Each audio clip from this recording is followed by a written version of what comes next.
Bonjour à tous, bienvenue dans cette nouvelle vidéo et aujourd'hui on va parler de Spider-Man Across the Spider-Verse, le dernier film d'animation de chez Sonic Pictures, et vous allez voir que c'est pas juste un film d'animation, c'est beaucoup plus que ça. Donc Spider-Man Across the Spider-Verse, c'est parti.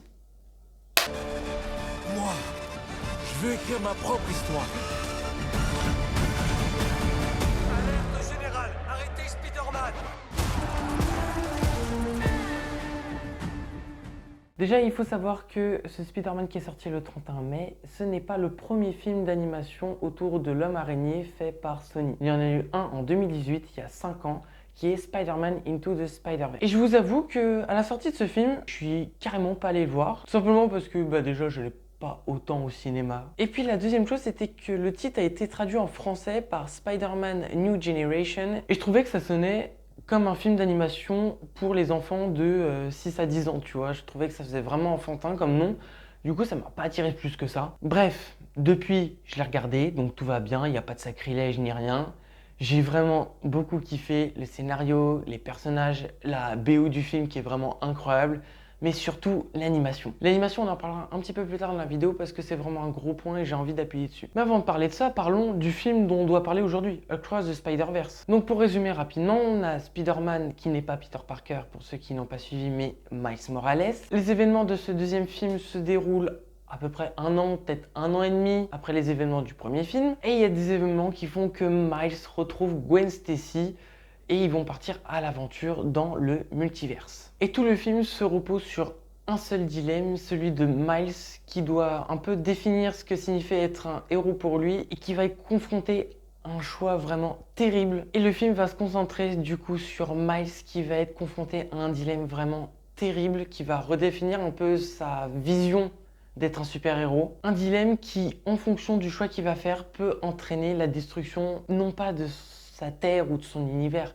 mais du multivers tout entier. Honnêtement, la barre était très haute. Pourquoi? Parce que déjà le premier film il est vraiment dingue, il est peut-être pas parfait, mais ça t'introduit vraiment bien les personnages, qu'il y aura un deuxième film, tout ça. Là-dessus, le film est vraiment très bon. Donc passer après un tel film, c'est dur. Et la deuxième chose, c'est que, je sais pas, vous avez vu la durée de Across the Spider-Verse? 2h20. Alors oui, on a des films qui font 3h, 3h15. Il y a même un film qui doit durer 4 heures qui va sortir bientôt. Je sais plus lequel, c'est peut-être le prochain Avatar d'ailleurs. C'est énorme, 4 heures. Même 3 heures, c'est déjà long, faut vraiment que ce soit un bon film. Donc en soi, 2h20, ça paraît peut-être pas impressionnant, mais il faut se rappeler que c'est un film d'animation. Qu'un film d'animation de 2h20, je sais même pas si c'est pas le film d'animation le plus long qu'on ait vu au cinéma. C'est vraiment un réel défi, il faut tenir en haleine le spectateur tout le long de ces 2h20, enfin c'est vraiment un gros challenge. Et vous savez quoi? C'est exceptionnel. Ce film est exceptionnel. Pour moi, c'est le premier film, mais en plus gros. Que ce soit au niveau de l'intrigue, des enjeux, le dilemme de Miles, l'action, enfin tout quoi. En plus, on est vraiment à un moment où Miles, il arrivait plutôt à gérer sa vie étudiante, sa vie de super-héros. Ça faisait un an, il était plutôt posé, quoi. Il arrivait à faire le switch entre les deux. Et là, genre, tout part en couille. Et franchement, c'est trop bien. On pourrait commencer par quoi pour rentrer plus dans les détails? Je sais pas trop où le placer, donc on va le placer là, direct, la BO du film. Comment vous dire que j'ai kiffé la BO du film sans vous dire que j'ai kiffé la BO du film? Ça fait 2 semaines que le film est sorti et que je l'écoute la BO du film non-stop. Je trouve vraiment les musiques vraiment juste géniales. J'adore le mood, il y a des musiques planantes, il y a des musiques énergiques, c'est du rap US, enfin c'est vraiment cool. Après, est-ce que ça vaut la BO du premier? Je sais pas parce que d'un côté, ouais, là on a Annihilate et Calling que j'aime beaucoup. Mais en face, t'as Sunflower et What's Up Danger et elles étaient vraiment trop bien. C'est 2 musiques principales, il n'y a pas que celle-là, mais c'est vraiment les 2 musiques de chaque film qui s'opposent et c'est vraiment les 2 musiques de chaque film qui sont vraiment trop bien. Je vous conseille de les écouter d'ailleurs, hein. Pas besoin d'avoir vu le film pour les sécher, hein. Franchement, elles sont vraiment cool, que ce soit un film ou non. Ensuite, rentrons dans les personnages. Donc comme je vous l'ai dit, je suis pas allé voir Into the Spider-Verse au cinéma. Je l'ai regardé vraiment une semaine, ouais, je sais même pas s'il y avait une semaine, c'était vraiment peut-être 5 jours avant Across the Spider-Verse. Et du coup, je connaissais pas le personnage de Miles Morales. J'ai pas lu les comics, peut-être un jour je m'y plongerai dedans, mais pour l'instant, Je reste vraiment focus sur les films. Et donc, c'est un personnage totalement nouveau pour moi. Je sais pas qui c'est, j'ai pas joué aux jeux vidéo, enfin, totale découverte. Par contre, évidemment, j'ai vu tous les autres films Spider-Man avant où c'était Peter Parker dans le rôle de l'homme araignée, que ce soit avec Tobey Maguire, Andrew Garfield ou Tom Holland. Alors, entre nous, je vais vous dire qui est mon Spider-Man préféré. C'est celui de Tom Holland. Désolé aux fans de Tobey Maguire ou Andrew Garfield, mais Tom Holland pour moi c'est le meilleur Spider-Man. Alors c'est un avis totalement subjectif, bien entendu. Et c'est pour une raison très simple, c'est que déjà les autres Spider-Man je les avais pas vus au cinéma. Et quand Spider-Man est arrivé pour la première fois au cinéma, quand j'étais dans la salle, que je l'ai vu faire son entrée, c'était en 2016, c'était pendant Captain America Civil War, où Tom Holland, qui jouait Peter Parker du coup, avait 15 ans.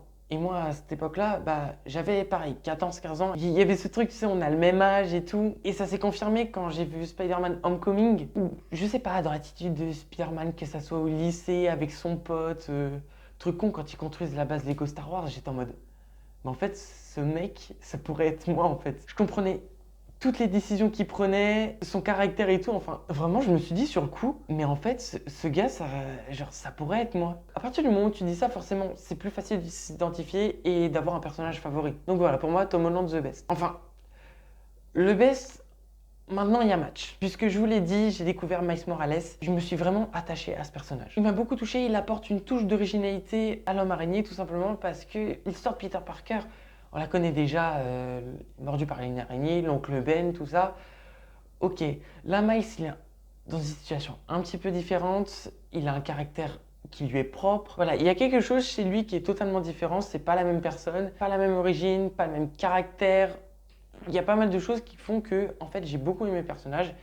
Et je sais pas si c'est la hype autour de Across the Spider-Verse qui me fait dire ça, mais ouais, il y a un match pour l'instant avec Tom Holland ou pas. Mais ouais, pour moi, il y a un match entre le Peter Parker de Tom Holland et Miles Morales. Après, vous pourrez me reposer la question dans 3 à 6 mois. Est-ce que ce sera la même chose? Je ne sais pas encore. On verra bien. D'ailleurs, vous n'hésitez pas à me dire quel est votre Spider-Man préféré en commentaire. Évidemment, je lis tous. D'ailleurs, petite parenthèse pour vous dire que j'ai vu vos retours sur la petite sirène. On a pu avoir des débats dans les commentaires, échanger. Vous avez même échangé entre vous, c'était génial. Donc pour ça, je vous remercie énormément. Et on passe à la suite. Ensuite, on va se concentrer sur le scénario. Le scénario, il était assez intéressant parce qu'il y a peut-être, alors je dis bien peut-être parce que je trouve vraiment le premier film assez complet. Tu te poses pas trop de questions à la fin du film, à part avec la scène post-générique qui te tease du coup un deuxième film. Mais sinon, dans le film en lui-même, tu ne te poses pas énormément de questions. Ou alors, tu t'en poses très peu sur des tout petits détails, tu vois. Et ce qui est bien, c'est que ces tout petits détails ou ces choses qui peuvent paraître anecdotiques, on y répond dans le second film. Évidemment, ça va t'en poser plus à la fin du second film parce que ce film se fera en 2 parties, oui, parce que ça va être une trilogie. On a eu Into the Verse, on a eu Across the Spider-Verse et en 2024, fin mars, début avril, je crois, on aura Beyond the Spider-Verse. Donc ce sera une trilogie qui pourra peut-être être parfaite. On sait pas, on verra bien, j'espère. Et bon, là-dessus, c'est vraiment bien. Les cliffhangers, ils sont plutôt cool à la fin. Il y a énormément de choses qui donnent envie d'aller voir le 3e film, en fait. Mais surtout, ce que j'ai trouvé ça assez marrant, c'est que vraiment, les choses qui peuvent te paraître anecdotiques, qui sont au second, voire 3e plan dans le premier film, en fait, c'est ces tout petits éléments sur lesquels repose l'essentiel de ce film-là. Et j'adore parce que quand tu regardes Into the Spider-Verse après, tu fais... Mais cette scène apparaît tellement, mais juste claquée, juste pour faire de l'humour. Et au final, c'est grâce à ça que tu as un deuxième film incroyable comme ça, quoi. Et de se dire ça, tu fais, non mais c'est... Ils sont forts quand même, ils sont quand même très forts. L'autre point fort de ce film, c'est également son développement des personnages. Là, ce qui était intéressant, c'est que oui, ça parle de Spider-Man. Il y a toujours Miles Morales au centre de l'histoire, mais cette fois, il n'y a pas que lui. On a également le personnage de Gwen Stacy qui prend de plus en plus d'importance. Et même, je trouve que dans ce film, Gwen Stacy et Miles Morales, ils partagent parfaitement l'affiche. Il n'y en a pas un qui est au-dessus de l'autre. C'est vraiment leur film à eux deux sur ce coup-là. Du coup, forcément, comme on a beaucoup développé le personnage de Miles dans ce premier film, là, on va se concentrer vraiment sur l'origine, un peu l'histoire de ce personnage de Gwen Stacy, de Spider-Gwen, du coup, qui est vraiment très intéressant. J'aime beaucoup ce personnage. Je sais pas si ça vous l'a fait, mais moi, Gwen m'a fait penser un peu à Rocket Raccoon dans son attitude, dans son côté touchant. Je sais pas si vous vous souvenez dans la critique de Gardiens de la Galaxie, si vous l'avez pas vu, allez la voir, elle est encore dispo, évidemment. Je vous ai dit, Rocket, il a un côté touchant et quand tu sais tout ce qui lui est arrivé, tu comprends pourquoi il s'isole un peu, pourquoi il prend des décisions qui peuvent pas aller à l'encontre du reste des gardiens. Et là, c'est un peu le cas pour Gwen également. C'est la même trame de personnage. Elle a pas beaucoup d'amis, si ce n'est aucun, à part Miles qu'elle a rencontré, mais comme ils sont pas dans le même univers, ça lui pose problème. Elle s'attache à très peu de personnes, elle a peur de perdre les gens qu'elle aime, elle s'isole de tout le monde, elle a du mal, à part Miles du coup, elle a du mal à s'attacher à d'autres personnes, enfin bref.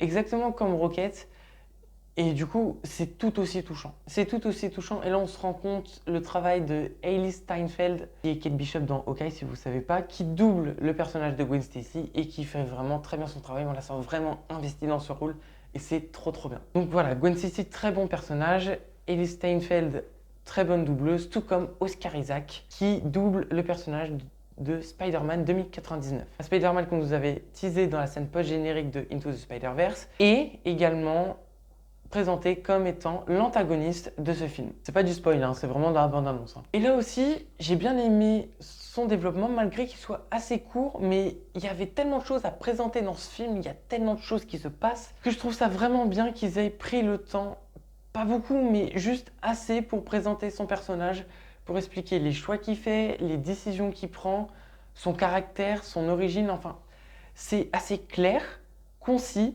et amplement suffisant pour te présenter les motivations et donc le côté antagoniste du personnage. Et j'ai aimé ce personnage tout simplement parce que tu peux comprendre son point de vue, ses motivations sont, disons, justifiées, un peu comme Thanos dans Infinity War, tu vois.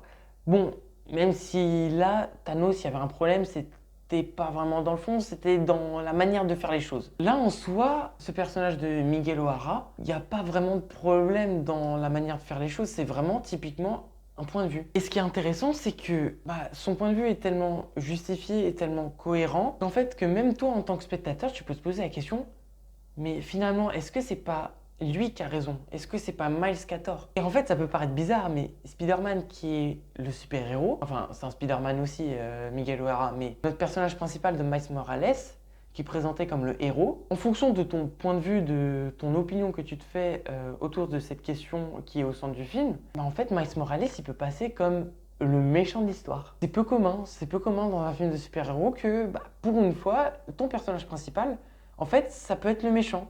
Ça dépend de quel côté tu te situes finalement. Donc là-dessus, c'était très intéressant parce que oui, il y a le dilemme pour le personnage principal, mais également, tu te poses la même question et toi-même tu te crées ce dilemme dans ta tête. Du coup, c'était vraiment bien. Et enfin, la dernière chose avant de revenir sur l'animation comme je vous l'ai promis en début de vidéo, c'est le multiverse. Évidemment, Into the Spider-Verse, Across the Spider-Verse, si on parle pas du multiverse, on est vraiment un peu déboulé. Donc là, il faut qu'on en parle. En plus, vous voyez, c'est vraiment le truc à la mode dans les films de super-héros en ce moment. Il n'y a qu'à regarder ce que fait le MCU. Et puis, là, au moment où je tourne cette vidéo, c'est le 14 juin. Le 14 juin, qu'est-ce qui sort? Le film Flash. Mais c'est vraiment le truc à la mode dans les films de super-héros aujourd'hui. Et puis même, vous regardez les films de science-fiction en général, on a Everything Everywhere All at Once, qui a eu, je sais plus, beaucoup d'Oscars.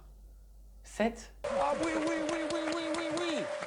qui traitait aussi du multiverse. Donc comme quoi, que ça soit dans les super-héros ou la science-fiction, le multiverse c'est vraiment un truc qui est vraiment bien traité de nos jours. Enfin bien traité, qui est beaucoup traité. Bien, c'est discutable. Et c'était vraiment l'un des gros points, c'était comment Sony allait interpréter, allait adapter à sa manière ce multivers. Là, ce qui était intéressant de Across the Spider-Verse, c'est que on nous avait introduit dans le premier film le multiverse, mais de manière assez, on va dire, tranquille. On avait fait juste arriver différents Spider-Man qui venaient d'autres univers. Et tout ça, ça se passait dans l'univers de Miles Morales. Du coup, on connaissait l'environnement, mais on découvrait les personnages. Et là, je ne sais pas si vous vous souvenez de ce que je disais au début, ce deuxième film, c'est le premier film en plus gros. Du coup, évidemment, on a toujours des personnages qu'on a vus dans le premier film, de nouveaux Spider-Man, mais cette fois, on va voyager dans le multivers. Et quand j'ai vu ça, moi, je m'attendais à ce qu'on voit, on va dire, basiquement, on va dans d'autres univers, on a un environnement qui est totalement différent, qui change, tout ça, et qu'on va se balader dedans, ça va être assez sympa à regarder, tu vois, ça va être nouveau décor, nouvelles couleurs, enfin, le même design que le monde de Miles, mais avec des architectures différentes. Et en fait, je crois que je me rendais pas compte ce que c'était. Parce que là, ce que j'ai vu, c'est là où j'ai pris la claque. Parce que l'animation de ce film Spider-Man Across the Spider-Verse, et je vais même prendre de cette trilogie qui va se créer autour du personnage de Miles Morales, elle est révolutionnaire. C'est un mot fort, oui, mais je trouve totalement cohérent avec cette trilogie. Pourquoi ça? Je vais vous expliquer tout en détail et vous allez comprendre. On va reprendre très rapidement l'histoire de l'animation au cinéma du côté d'Hollywood. Et vraiment du côté d'Hollywood parce que dans l'animation, il y a une grosse partie, c'est quand même les studios Ghibli qui sont des studios japonais, mais ils ont vraiment leurs propres univers, leur propre design. Et je les mets un peu de côté parce que ça mériterait vraiment une vidéo complète sur cet univers. Donc voilà, je laisse ça de côté. On en reparlera certainement plus tard sur la chaîne, je sais pas quand, hein, mais certainement qu'il y aura une vidéo dessus. Là, on va se concentrer uniquement sur les films d'animation américains. On va remonter un petit peu dans le temps en 1937. En 1937, il s'est passé quoi? Il y a eu le premier film, le premier long métrage d'animation américain qui s'appelle Blanche-Neige et les 7 nains. Vous avez peut-être entendu parler de ce film. En tout cas, j'espère pour vous, puisque c'est le tout premier, c'est un Disney, c'est une histoire de conte de fées. Je vais pas vous apprendre ce qu'est Blanche-Neige quand même, les gars. Donc 1937, c'est la naissance des films d'animation au cinéma, des longs métrages, hein, je précise. Ça va faire son petit bonhomme de chemin. Après, on a eu d'autres films d'animation, que ce soit des princesses ou quoi ou qu'est-ce, notamment La Petite Sirène, dont j'ai parlé il n'y a pas si longtemps que ça. Hein. Et un premier tournant va avoir lieu en 1999. En 1999, il y a un film, je ne sais pas si vous connaissez, ça s'appelle Toy Story. Toy Story qui a été fait par Pixar. Pareil, Pixar, ça mériterait une vidéo à part entière, donc là, je fais vite. Toy Story, ça a été révolutionnaire. Pourquoi? Parce que ce film est fait en animation 3D. C'est un truc tout nouveau à l'époque, en 99, parce qu'avant, on n'avait pas toutes ces technologies et que tout était fait en 2D. Donc ça a été révolutionnaire. Et pourquoi je dis que ça a été un premier tournant et que ça a été révolutionnaire? Tout simplement parce que les gens ont surkiffé ce concept, cette technique d'animation finalement. Et pour moi, un des critères qui fait que quelque chose a vraiment cartonné et a révolutionné le cinéma, que ce soit en prise de vue réelle ou animation, c'est quand la concurrence commence à faire les mêmes choses. Et qu'est-ce qui arrive après Toy Story? En 2001, nous avons le premier film Shrek. Et cette fois, c'est pas Pixar, c'est DreamWorks, donc un concurrent. Un an après Shrek, qu'est-ce qui arrive? Pareil en modèle d'animation 3D, 2002, L'Âge de glace, qui est fait par Blue Sky. Donc vous voyez, si la concurrence commence à s'y mettre, c'est que peut-être qu'on a touché quelque chose d'intéressant. Et puis bon, entre-temps, Disney, ils ne sont pas fait chier à eux à faire des films d'animation, enfin, pas tout de suite. Ils se sont juste contentés de racheter Pixar. Voilà, Disney, eux, ils ont leur manière, au lieu de changer leur style d'animation, eux, ils font, nous, on va récupérer le studio qui a fait ça, et puis ils vont bosser pour nous. Une manière de faire. Mais bon, ils s'y sont pliés à leur tour en 2010 avec La Princesse Réponse. Et Réponse, c'est quand même un tournant, puisque c'est le premier film de princesse qui est vraiment la gamme de chez Disney. Hein. Disney, ils sont vraiment réputés pour leur film de princesse, qui est en 3D. C'est d'autant plus un tournant, puisque Réponse existe également en 2D. Alors ça mérite quelques recherches, hein, mais si vous regardez, si vous recherchez bien, je vais vous sortir une photo juste ici, il y a des planches d'animation qui existent de Réponse en 2D. Et c'est vraiment, à la fin, ils se sont posé la question, bon alors les gars, 2D ou 3D? Allez, 3D. Et du coup, c'est comme ça que les films d'animation de chez Disney sont passés également en 3D. Donc voilà, mais comme je vous l'ai dit, c'était en 2010. Donc là, ça commence à faire longtemps qu'on voit la 3D. On en a un peu partout. Pixar, ils continuent ce qui a fait leur succès. Hein, ça marche bien pour... On ne change pas une équipe qui gagne, hein, j'ai envie de vous dire. Ils ont raison. Mais jusqu'en 2018, où là, la question se pose quand même. Puisque je vous l'ai dit, Spider-Man Into the Spider-Verse sort en 2018. Et il a quelque chose de différent. C'est pas de la 3D. Et c'est pas non plus de la 2D. Du coup, en fait, c'est quoi ce truc? C'est un effet, t'as l'impression que c'est un mix parfait des deux. Il y a ce côté comics qui arrive au cinéma. Bon, le film en lui-même, il n'a pas fait un carton au box-office. Normal, vous me direz, c'est un film d'animation qui a très bien marché, mais t'avais le MCU qui utilisait Spider-Man de son côté, donc sortir un autre Spider-Man entre-temps, enfin, il y avait tout qui s'enchevêtrait, c'était un peu chelou. Mais bon, tous ceux qui ont vu ce film ont vraiment surkiffé, que ce soit donc le scénario, mais surtout l'animation qui était novateur. Alors ça peut paraître bizarre au début, comme toute chose nouvelle finalement, tu as besoin que ton œil s'adapte quelque part. Mais ce Spider-Man a vraiment marqué quelque chose dans le cinéma d'animation. Avec ces personnages qui font ni 2D ni 3D, qui font un mix un peu des deux, mais qui ont l'air un peu dessinés comme les comics finalement.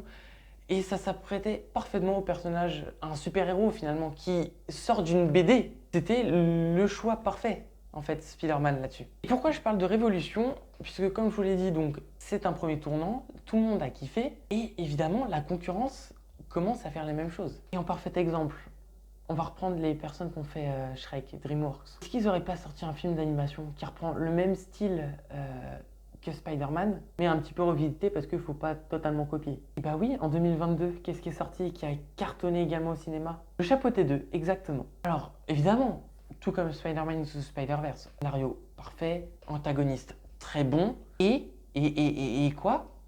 L'animation dingue. Et l'animation dingue parce que ça ressemble à Spider-Man. Spider-Man a inspiré le Chapeauté 2 dans son animation. Et c'est ça qui est cool. Et c'est à ce moment-là que tu fais, il y a quelque chose qui se passe. Il y a quelque chose qui se passe dans le cinéma d'animation et qui est vraiment intéressant. C'est pour ça que j'ose la comparaison de Spider-Man Into the Spider-Verse avec Avatar. Tout comme Avatar en 2009, ce Spider-Man a apporté quelque chose de nouveau, de novateur, de sublime et qui a ébloui tout le monde.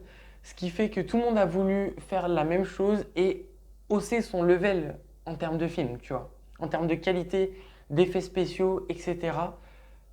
Ça a apporté vraiment quelque chose au cinéma. Mais à la différence d'Avatar, Sony Pictures, ils n'ont pas attendu 13 ans pour faire une suite. Et Across the Spider-Verse, je répète, c'est le premier film, mais en plus gros. On va revenir du coup à ce que je disais, quand on passe d'un univers à un autre, il n'y a pas que le design qui change, il n'y a pas que l'environnement qui change, chaque univers a sa propre identité, sa propre texture, et c'est juste sublime. Ils ont passé un step, les gars. Et du coup, Across the Spider-Verse, c'est Avatar 2. Alors, pas en termes de scénario, mais en termes de technique. Entre Avatar 1 et Avatar 2, il y a eu une upgrade. Et là, il y a également une upgrade. Je vous ai dit, je me suis pris une claque. Et le meilleur univers pour illustrer ça, c'est quand même celui de Gwen Stacy, avec ses couleurs pastel. Ce design, t'as l'impression que c'était fait au gros pinceau. Il y avait quelque chose, c'était juste sublime. Et puis, en fonction de ce qu'elle ressentait, il y avait les couleurs qui changeaient, il y avait plein d'idées qui ont été réunies dans ce film. C'est comme ça que ce film, il te tient en haleine pendant 2h20. T'as un scénario qui fonctionne, t'as de l'action, il se passe toujours quelque chose à l'écran. Quand il n'y a pas d'action, en fait, tu as le temps d'admirer tout ce qu'il y a à l'image. Cette beauté, ces illustrations, ces différentes textures, ces décors qui sont tout simplement tous différents et sublimes et géniaux et originaux. Là-dessus, tu peux vraiment rien leur reprocher. C'est parfait. C'est là où tu vois tout le talent des gens qui ont fait ce film. Et j'ai juste envie de leur dire merci de nous sortir des choses comme ça parce que des films d'animation comme ça, mais je peux aller en voir tous les jours au cinéma, il n'y a pas de souci. D'ailleurs, la seule chose que j'avais envie de faire après la fin de ce film, c'était de le remater une nouvelle fois parce qu'il y avait tellement de choses à voir. Et tellement de choses à... C'est même plus à voir, c'est à admirer à ce niveau-là que j'avais trop envie de le voir, c'était super. Et d'ailleurs, c'est bizarre dit comme ça parce que c'est pas du tout le même univers, mais ce Spider-Man m'a hype pour un autre film qui est Les Tortues Ninja. Les Tortues Ninja, alors c'est pas un univers que je connais de ouf, je connais le nom des 4 tortues et qu'il y a un rat qui a 1 mètre, voilà, et que c'est des tortues, que ce sont des ninjas, voilà, ça s'arrête à peu près là. Mais ça m'a intéressé parce que ça va être fait en animation et qu'il y a encore ce délire de... On va reprendre un peu le même style d'animation que Spider-Man. Et que cette fois, c'est ni Sony Pictures, ni DreamWorks, c'est encore un autre concurrent, c'est Paramount. Et c'est pour ça que je dis que cette trilogie Spider-Man, elle est révolutionnaire. Parce que ça te donne envie d'aller voir d'autres films qui sont faits dans le même type, alors que c'est la concurrence. Voilà, je pense qu'on est pas mal sur la critique. Elle a duré assez longtemps comme ça. J'espère qu'elle vous a plu.